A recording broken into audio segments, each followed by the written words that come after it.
Okay, so we are now into our last segment for this morning session. This is looking at another extension of the environmental package. So, we are looking at the ecological performance of the blue-green infrastructures in the sustainable integrated districts. So, now why is it important? Because in research has actually shown that blue-green infrastructure in cities can actually play a very significant role in increasing habitat connectivity.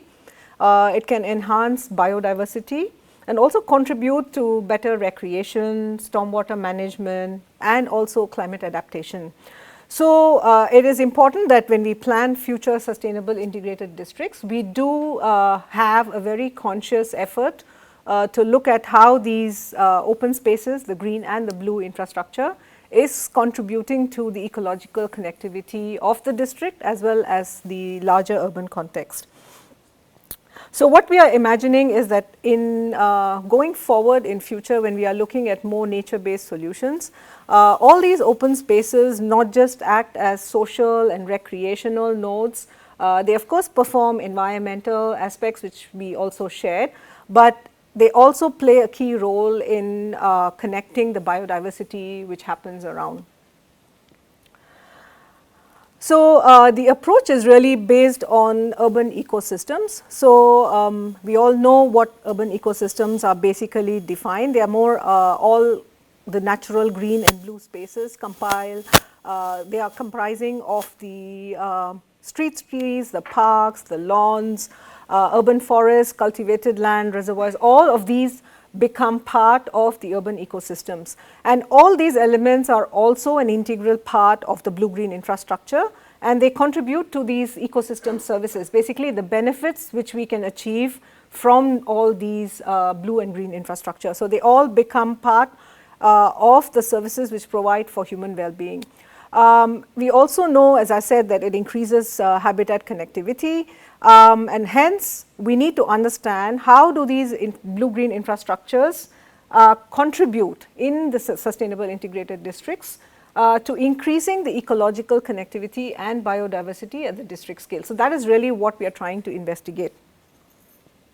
So, what are our key research questions? So, the main question is how does the sustainable integrated districts its ecological performance compared to the larger ecological performance. So, like if you have a district which is performing, how does that compare to the city as a whole? Like, does it really compare equivalent to how a city performs, or does it perform better, does it perform worse? So, that is important to understand.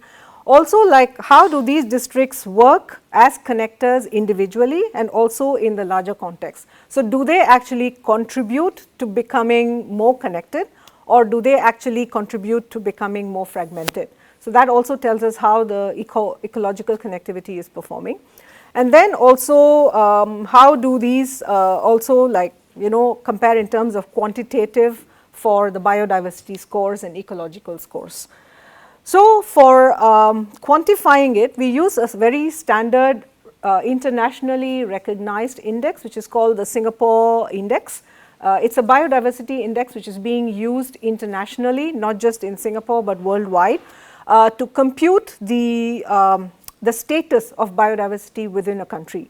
So, they have these very clear indicators. There are about 28 indicators which they have quantified, and then they also give you methods to compute each of these scores.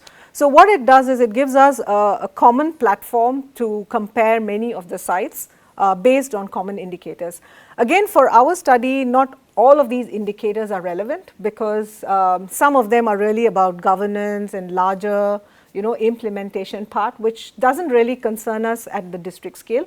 So, we focus mainly on the ecosystem services providing indicators. So, they are about I think we have selected about 8 to 9 indicators which are more relevant to our study, and they become like an important baseline for us to compare. In addition to looking at the score of the biodiversity, we also want to understand the network, like how does the green spaces within the district perform as a connector on the larger scale. So, for that we use the ecosystem services connectivity as a basis to understand the centrality measures, which we've also used for the architecture and urban design package. So when we look at the connectivity and all the scoring, we do it at two scales. So one is really the urban scale. So if we have a site, we consider about a 5-kilometer radius around that, because when we are talking of ecological connectivity, it is not really isolated to a site, because the site sits into a larger context, and what connects it and what are around that site also dictates the connectivity of the district. So we do it at the urban scale to understand the larger one, and then we go into the district scale to see how do these same parameters perform within the district, like do they really perform better, do they perform worse, and then is there certain insights which we can take when we have to design future districts. So when we look at these, what are the kind of base data sets we use? So there are two key base data sets. So there is the URA's master plans, where it shows all the designated green and blue areas. So that is one base data set. But the reality is that although those plans capture the designed green spaces, the actual green cover within the districts are way more than what the master plan shows. So we have two base data sets we use. So one is the URA master plan.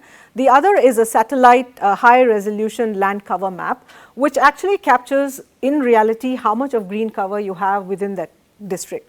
So most of the data is done across the two different base maps, just to know what is the variation and where we can make it more accurate, because if we only use the URA, it doesn't really capture it accurately. So we do that for both the urban scale as well as the district scale study. I mean, even with the maps, you can see in the district scale, you only see the One North Park and a bit of the rail corridor, which is shown as green. But in fact, the green cover itself within the district is actually way more. So for the connectivity analysis, we primarily focus on the larger sector, because we need to understand how the district, like say One North, performs as a connector across its 5-kilometer setting. So again, for that we use both the maps, the URA map as well as the land cover map, and we map each of the green spaces as a node, and then we try and understand how do they function together. So now I'll just quickly go through some of the parameters which we have measured. So the first step is of course the urban biodiversity score. And again, this one we compare One North to a science park, which is a control case, so that we know what is the scoring between the two different sites, and also whether there is really a significant change. Like I know when we presented the connectivity study or the thermal study, we realized that certain streets in One North perform better than the streets in Science Park, but do such variations really happen when you look at ecological connectivity, and does that make an impact? So that's something we will try to understand. So based on the Singapore index, there are these three key ecosystem services which we are studying: supporting, regulating, and cultural. So under the index, there are certain indicators which meet these three parameters. So under supporting, you have habitat provision for biodiversity, which has about, I think they have 8 or 9 indicators, out of which we pick about 4. Regulating, there are 2, which is the water flow and microclimate control. So the water flow really looks at the permeability of the surface area within that particular district, which then can be related to the potential it has to regulate water. And then you have microclimate control, so they look at the tree cover which is happening in that particular area, which then translates to possibility of carbon storage and microclimate variations, right? And then finally there is cultural. So cultural has 2 key indicators. One is what is the park space provision for that particular district, and the second indicator is really the proximity and accessibility to the green spaces, which then can be interpreted as health and well-being. So the more accessibility to the open spaces means there is a higher chance of people using it and hence more well-being. So I'll just go through some of the indicators and how we went about it. So this is the first one, which talks about habitat provision for biodiversity. It is proportion of natural areas in the district. So we already have the scores and numbers for Singapore as a whole. You know, there is a biodiversity index, there is a scoring for every indicator. So what in this project we are trying to do is, if we have to pick the same indicators and bring it down to a district scale, what does that translate to, and what kind of outputs or insights can we get from it to inform us on the overall health of the biodiversity for that district. So if you see the other side, that one is only considering the URA map, and it only takes the green areas which are defined as green in the master plan. So that is the first map on the left, and we only use the indicators which shows which is not managed by man or not planted, like, you know, they are actually defined as open natural spaces. On the other side, we look at the cover, which is also including managed green within the district. Now the idea is that in Singapore we are looking at making sure that all our green areas become biodiverse. Every garden is designed with the intention of increasing biodiversity, and also our streets are being imagined to be nature ways, our parks are more like reserves for biodiversity. So if we go with the assumption that all the green areas which are planted will also eventually be contributing to the habitat provisioning, then how does that change the scoring? So if we look at the numbers, right? So if we see the condition one is we don't consider any of the managed section. We only consider the basic open spaces which are defined. Then the scoring is quite poor, right? You have, at the urban scale, you score about 2, whereas, I mean, the points are based on the percentage of green cover, right? How much percentage of natural area versus the district greenery. So at the district, the sub-sites, everything, it's pretty much 0 because the percentage is less than 1 or 10%. I think it's less than 1% because you don't really have natural forests within each of the districts, right? However, if we go to the condition 2 and condition 3, where condition 2 is we assume at least 50% of the greenery which is being introduced or managed by humans are going to provide some amount of habitat provision, then you can see that the score starts to improve, right? And then if we go even one step ahead to say if all the managed vegetation, when we say W structure, that means with structure. Structure refers to multiple layering of greenery. So you have a tree, you have shrubs, you have understory. So it is not like flat patch of grass. So the assumption is the vegetation with structure will be contributing towards habitat provisioning. If we go with that assumption, you can see that the scores actually can tremendously improve. The maximum score for each indicator is 4 as a reference. So if we can achieve 4, that means you are actually maximizing it. So what it tells us is that, you know, I mean, if going forward all the districts can be planned to have more structured vegetation and with the intention of increasing biodiversity, there is a chance to be able to compare it to the national average. So the same thing, we go to the next one, which is connectivity measure, or its main, this one is a very key measure for fragmentation. So what this measure does is it computes how fragmented your green areas are in your city or in your district. So higher the fragmentation, that means poorer connectivity or poorer ecological measure, right? Higher the, lesser the fragmentation, of course, better the connectivity. So if I look at the two sides, again, you know, as I mentioned, I'm looking at both. One is just the green areas, the other is the land cover, right? So one can see that if the way the particular indicator is measured is really based on this idea of a buffer. So they say if there is more than 100-meter difference between two green patches, then it's considered to be fragmented. Whereas if it is within 100-meter kind of distance, then you can consider it to be connected. Again, it also differs on whether you have barriers like roads and highways and bridges and all that. So all this, when you compute, you can actually find a measure about what is your coherence. Coherence basically talks about how connected or how not connected it is.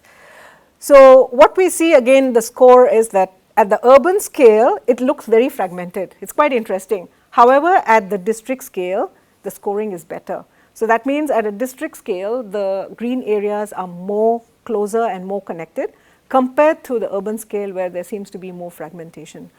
However, at the subside, if we only use, subside is within the 1 north districts itself, you can see that the score is very poor because there are no planned spaces within every, like Biopolis doesn't have a planned green space or a Fusionopolis doesn't have. But if you go by the cover, the land cover, the amount of greenery which is still there within each of those mini subsites, you could actually say there's more than 80% of green which is connected. So eventually what it says is, even though the master plan doesn't show it, the land cover actually shows that in reality there is a lot more connected green spaces than what the map shows. We go to the other indicator, which is the water regulation. So again here, because the water regulation is related to the surface quality, so we look at the land cover more than the URA master plan. So the land cover has a few parameters, so you can look at surface areas with which are all permeable. So whether it is with structure, without structure, even hard areas which have permeability, so everything is captured in the map. So we pick all the permeable areas, and then for the climate regulation, it is really about the tree canopy cover. So again, the land cover map shows us the areas which has tree canopies, so you can isolate that area. And then we also have the street side tree cover from the national parks data set, so you can actually see what's the tree cover for the streets. So again, if you look at the numbers, they are quite healthy. Like at the urban scale, there is high permeability of land cover. At the district scale, of course, it's half of that, but it's still reasonably high. And for the tree canopy cover, in fact, the subsites, that means within 1 north itself, there is higher tree cover than actually at the overall district scale. So that means some of the insights which we got from our environmental study, the mobile study, it kind of validates that there is a high tree cover compared to the overall districts. The final one is, of course, the recreational part or the cultural in terms of accessibility. What this map is doing is it's showing a 400-meter radius of the park, so which is considered as an indicator of accessibility, like how many buildings within this area has access to a park within a 400-meter radius. That means within a 5-minute walking, how many of the buildings have accessibility to a park. As you can see, even at the district scale, it is more than 80%. So more than 80% of the buildings inside 1 north actually have an access to a green space. Whereas at the larger urban scale, it may not be as high as 1 north, but it still is about 70%. So that's why if you see the proximity to the parks is pretty high across, whether it's urban or district, because you get more than 70%, you get 4 points. So I think most of it is very accessible. However, at the science park, the recreational park provision is quite low because the science park itself doesn't have like a designated park space compared to 1 north, which has a park space.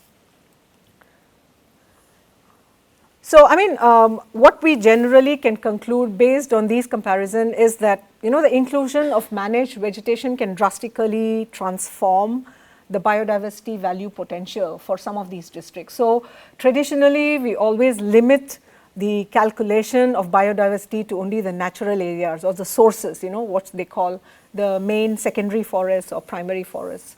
But I think going forward with the conditions of cities like Singapore, where we have high amount of green cover, which is meant to enhance biodiversity, I think we can start considering managed vegetation also as part of the calculations for biodiversity potential. And also all the linear corridors and connectors actually become very key in addressing the fragmentation aspect, which is what Singapore is trying to do with the nature ways. And then also the permeability of the surface. Actually, the district scale, the permeability is found to be much higher than the urban scale, which indicates a positive improvement. And that also is reflected by the tree canopy cover. Because you have a higher tree canopy cover, the permeability is also high within the districts.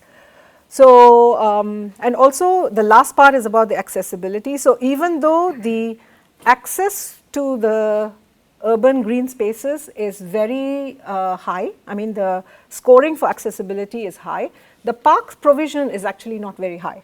So, that one is even at the larger city scale, the park provision can be improved. So, I think that is pretty much reflected at the national as well as the district scale. So, this is just a quick comparison of what the Singapore score looks like and what the district score looks like. So, we could see that there are some areas where we can definitely work for the district scale to make it comparable. I mean the first one, as I mentioned, if we consider managed vegetation, the score can improve from 0 to even 3 or 4, depending on how well the green areas are designed within the districts. The fragmentation, of course, is relatively higher at the district scale compared to the national average, but is something which could be improved using the nature ways and the managed vegetation. Bird species, actually for One North, it was not so bad, because there is one patch of the One North Park, which is quite, it's actually kept for bird watching. People come there to watch birds, and they have recorded very good biodiversity of birds there. So, the score for One North is actually quite healthy compared to the national average for the birds. The natural areas, of course, the protected natural areas, you do not have any within the district, and you may not always have any in a district. So, those scores will be always low, and actually you can compare even for Singapore, the score is only 1. So, it is not that far. But in terms of the rest of the scores for permeability, I think the district is doing comparatively well than the national average. Also, the tree canopy cover also is quite healthy for the districts. The park space provision, as I mentioned, has to work more, but that is also reflecting the Singapore scoring as well, which is also 2.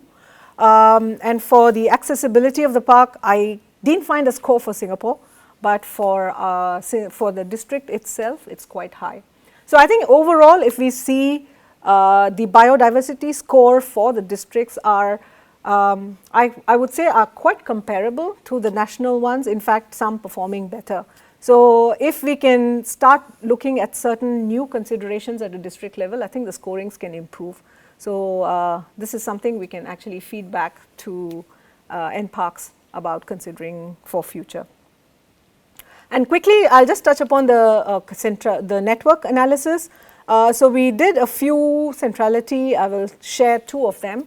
So, if you look at the overall nodes, if we consider all the green spaces as nodes in this analysis, One North Park actually serves as a key connector for that particular area. You can see that red dot in the middle is actually the P5 or the P6 parcel within the One North Park. So, it does act as a very key connector for the ecological connectivity in this region. As compared to Science Park, which does not have any key open space within the district itself. So, I mean introducing even a smaller scale of green spaces within every development can actually add to the overall connectivity score. Also the closeness, if we see there is a strong clustering which is happening near the One North, that is also because of its proximity to the rail corridor, which actually is a very key connector at the urban scale. So, I think although I think for Science Park also, it's close to the southern ridges, so maybe somehow the scoring doesn't show up. Maybe we have to work more with certain parameters and measures. But in general, there seems to be a good positioning of the nodes within the district itself, which is helping it to work as a positive for ecological connectivity. So generally, that's where we are right now. We're still in the process of working on this for other networks. So this is only the ecological connectivity. We are still looking at recreational connectivity and the infrastructure connectivity. So the networks may come up with new scores, which we can then embed into each of the nodes to calculate the overall matrix across the different sites. Yeah. Thank you. Any questions? I guess. Thank you very much for the presentation. I'm Marina from Windveenenbos. I have actually two questions. One is you highlighted that including the managed green space would increase the biodiversity score. Does the study also consider to what extent managed green space provides less habitat for biodiversity compared to not managed space? No, actually the assumption here is that unmanaged green spaces have higher biodiversity, I mean, that's generally the assumption which is done in the handbook for biodiversity. So that's why when you have to calculate the score, they ask you to compute the ones which are not planted or managed by humans. However, I think in Singapore context, it's a little different because when we see the gardens which are planned around like the Wilmar building, the P6 parcel, actually has a very high amount of biodiversity. Even when we go, we can observe there is a lot more biodiversity there. There are butterflies, there are even chameleons, squirrels, birds. So there is a high amount of biodiversity which you can observe, but that's a plant park, right? It is a planted, you choose the kind of pallets to improve the biodiversity. So I think in the context of Singapore, we cannot eliminate that these planned managed vegetation actually contribute to habitat creation. So that is why I think, that's why I didn't say you have to assume 100%, but even if we assume a certain percentage, could be 30%, could be 50%, could be 70%, depending on the context of what you're studying, we could actually improve the biodiversity score, because often otherwise the habitat scores for districts will always be 0. Because you will never have natural, unmanaged open spaces in most of the districts. So it doesn't kind of reflect the reality. I understand. A related question to that is actually, to what extent could Singapore allow more unmanaged green space? Because a lot of the green space that is in Singapore is managed. Yeah. And mowing less frequently Yeah. can increase biodiversity. True. Yeah. No, actually there are many different approaches which you can do to make sure that we can include them into. One is, I think, if I'm not wrong, in Ireland, I think they tried to make sure that no common spaces are now sprayed, so that you are able to improve the habitats for the species. Then there is also the idea of leaving some of them unmanaged, like more naturalistic, don't go and trim them every time. So I think even HDB, I know, is trying to create more naturalistic landscapes within their own districts. More and more, I think it's also the perception, right? I know during COVID when there was no managed, nobody was mowing anything, you could see weeds coming up, flowering, a lot of flowers across Singapore. So there was this big debate about, how do you call it? It's called rewilding Singapore, So I think these are very positive reactions from the public towards the idea of accepting nature in its raw form. So hopefully going forward you can encourage that as well. So even in our policies right now in Lush, which is the skyrise greenery, there are now new additions where you can put in for spontaneous vegetation. You know, you are encouraged to have green spaces in your buildings which are spontaneous. That means you don't need to go and plant, just let it be and let things grow. So there are initiatives being put in place.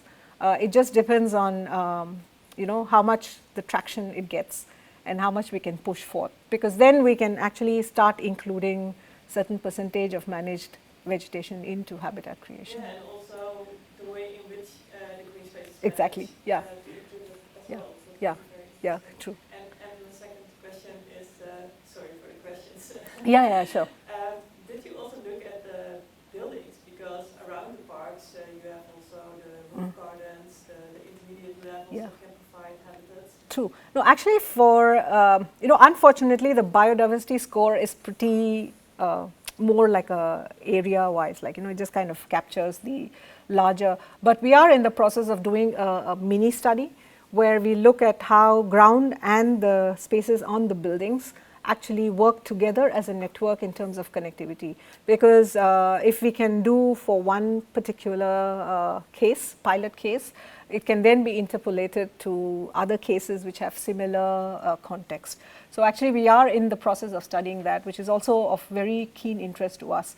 It has many new parameters, right? Like I'm still discovering how much butterflies can move, right? Like from ground to which level can they fly. I mean, there are many newer information which we need to find out before we can do that study to be more accurate, right?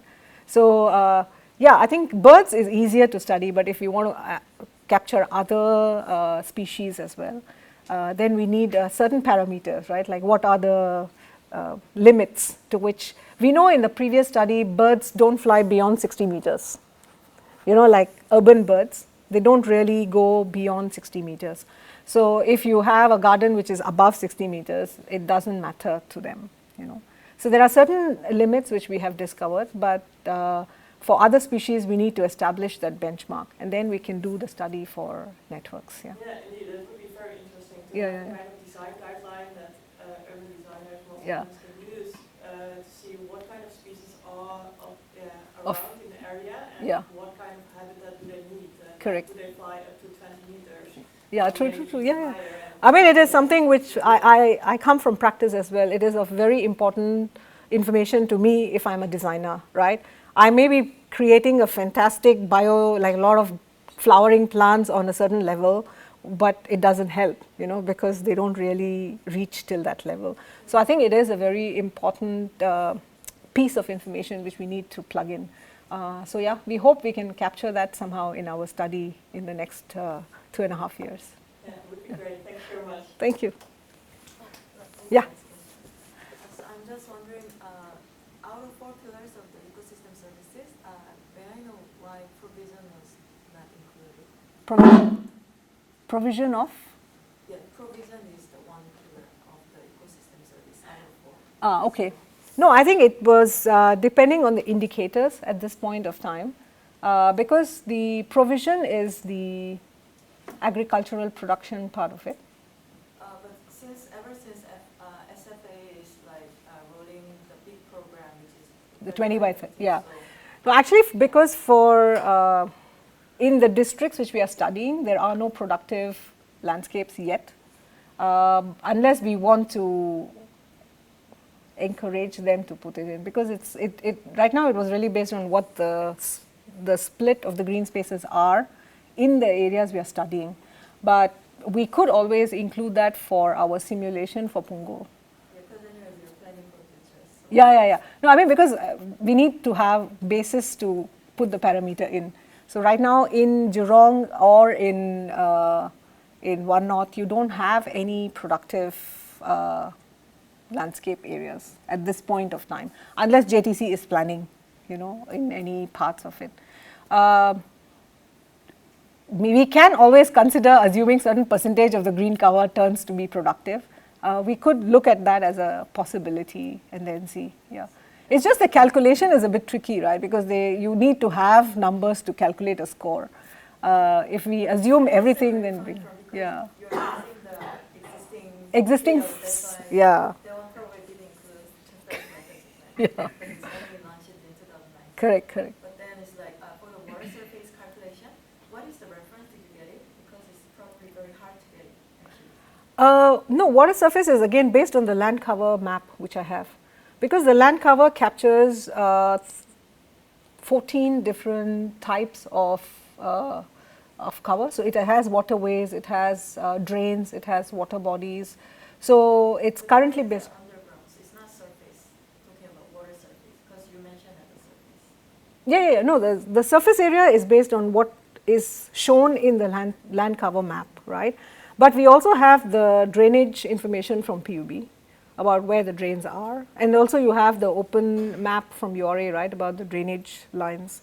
So we assume that's like, based on that. Drainage is not the surface. Yeah. No, undercover we don't, because this one only looks at permeability. If you see, yeah, Permeability is on the surface. only on the surface, yeah. So based on the land cover, whatever shows as soft areas, we assume as permeable. We didn't assume Reference is the land satellite map, yeah, the satellite image. At this point of time, it is the most accurate data we have to calculate the land cover. Yeah. Okay, thank you. Well, a big thank you to Dr. Sri and the team from FCL Global.